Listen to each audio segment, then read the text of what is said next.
बाप तुम्हाला रागवतो पोरांनो, लक्षात ठेवा. बाप तुम्हाला किटकिट करतो, असं करू नका तसं करू नका. तो का करतो? तुम्हाला एक छोटीशी गोष्ट सांगणार आहे मी आज, आणि या गोष्टीनंतर कळेल तुम्हाला बाप काय असतो. लक्षात ठेवा. एका सिटीमध्ये असेच एक मुलगा राहत होता, एकुलता एक मुलगा, लाडाचा मुलगा. त्याला वाटलं बाप माझा खूप लाड करेल, एकटा मी आहे, बापाला चांगला पगार आहे. परंतु बाप एकदम खडूस होता. पोरगा शेजारच्या मित्रांना नवीन सायकल घेतली. पोरगा म्हणायचं बाबा मला सायकल पाहिजे. बाप म्हणायचा अजून आहे तीच वापर. पोराला राग यायचा. पोरगा म्हणायचं माझ्या मित्रांना नवीन कपडे घेतलेत बाबा मला कपडे पाहिजेत.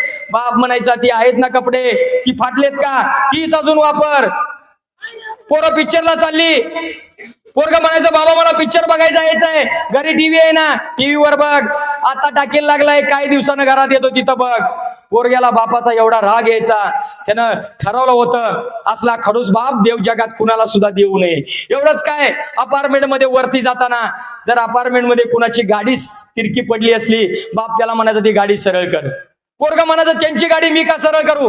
वर चाललं, एखाद्या चपला जरी उलट्या सुलट्या पडल्या असल्या, बाप म्हणा ते सरळ कर. पोरग्याला एवढी झीट आलती त्या बापाची, त्यानं ठरवलं होतं काही जरी झालं तर चालेल, पण या बापाच्या किटकिटीमधून मला सुटायचंय. त्यानं मग संकल्प केला. कारण साधा घरात टीव्ही जरी बघत असलो आणि साईडला जाऊन बसलं पोरगा, बाप म्हणायचा तुझा बिल काय बाप भरणार आहे का, टीव्ही बघत नाही मग कशाला चालू केल्या.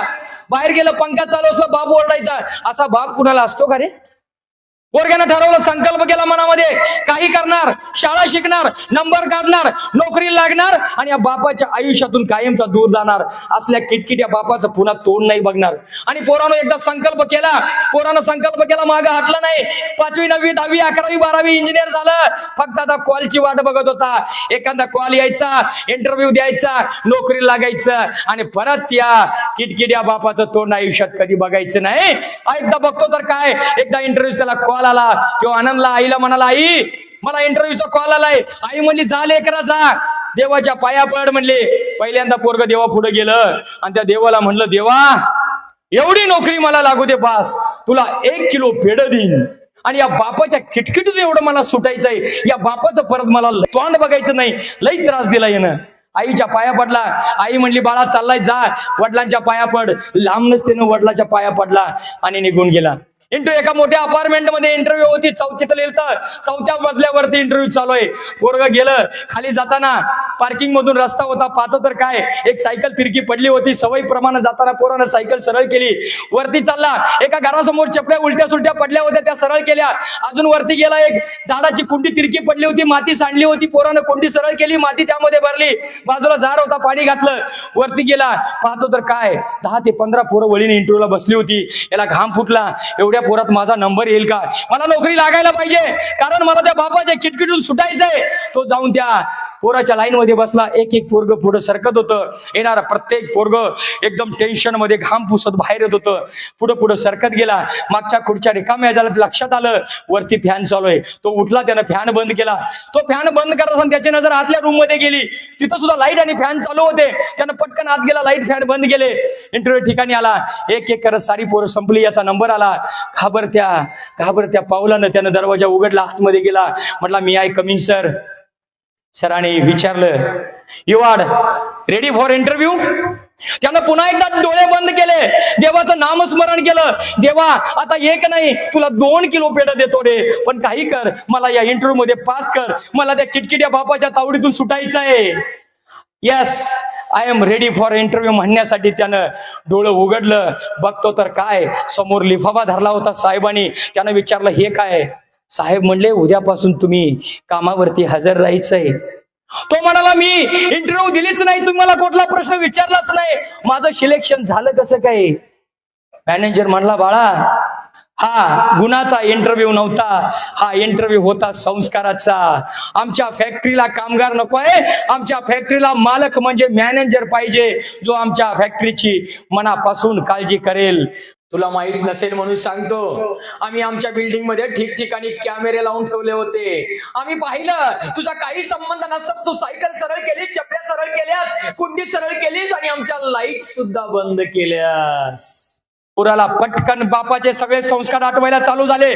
तो परत जायला निघाला.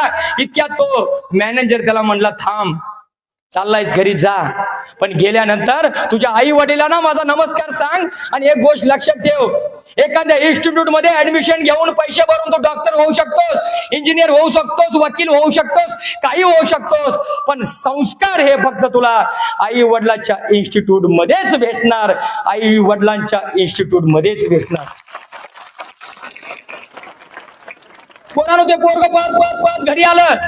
कधी एकदा बापाला भेटी नसं झालं होतं. त्यांना पळत पळत घरी आलं. घराची बेल वाजवली. आईने दरवाजा उघडला.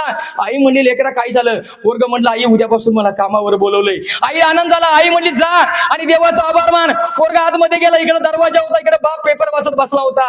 पोरग पटकन केलं, बापाच्या पायावरती लेटर ठेवलं आणि माथा बापाच्या पायावर टेकवला. ज्या क्षणाला बापाच्या पायावर माथा टेकवला, डोळ्यातून थेंब पटकन त्या पायावरती पडलं. बापाला जाणवलं, आपल्या पायाला अश्रू जाणवलं. बापानं पटकन पोराला उचललं. ज्या क्षणाला बापाच्या नजरेमध्ये नजर पोराची गेली, पोरानं कडकडून बापाला मिठी मारली. एका क्षणात बापाचा खांदा ओला झाला. बापाला काही कळेना, आपलं पोरग हारलं की काय, इंटरव्ह्यू मध्ये नापास झालं. कदाचित आपलं पोरग हारलं की काय, खचलं की काय. लक्षात ठेवा, बापाला यासारखं मोठं दुःख नसतं. बापानं पोरग्याला सावरलं, समोर धरलं आणि विचारलं, काय झालं? इंटरव्ह्यू मध्ये नापास झालास? काळजी करू नको, पुण्याचा इंटरव्ह्यू दे. दुसऱ्यांदा झालास, तिसऱ्यांदा दे, चौथ्यांदा दे, पाचव्यांदा दे, 10व्यांदा दे. आणि नाही जरी नोकरी लागली तर बेहतर. काळजी करू नको. मी आयुष्यभर काबाड कष्ट करून काडी वाचवून जे पैसे साठवलेत ना, हे पैसे, एवढ्या पैशात तू एखादा चांगला बिझनेस नक्कीच करू शकशील. पण रडायचं नाही आणि हारायचं नाही. पोरगा म्हणलं, नाही बाबा. पोरग म्हटलं, नाही बाबा, मला खूप राग यायचा तुमचा, मला खूप राग यायचा तुमचा. ज्यावेळी तुम्ही मला मारत होता, रागवत होता, रडवत होता. बाबा, मला खूप राग यायचा तुमचा, ज्यावेळी तुम्ही मला मारत होता, रागवत होता, रडवत होता. पण आज कळालं मला, तुम्ही मला घडवत होता, तुम्ही मला घडवत होता. लक्षात ठेवा पोरांनो, जोपर्यंत बाप नावाचा सूर्य तुमच्या आयुष्यामध्ये आहे, सुखाचा दिवस कधीच मावळणार नाही. जोपर्यंत बाप नावाचा सूर्य तुमच्या आयुष्यामध्ये आहे, सुखाचा दिवस कधीच मावळणार नाही. एक वेळ कळेल तुम्हाला बायबल, कुराण, पोथी पुराण. एक वेळ कळेल तुम्हाला बायबल, कुराण, पोथी पुराण. पण बाप नावाचा ग्रंथ कधीच कुणाला कळणार नाही, कधीच कुणाला कळणार नाही.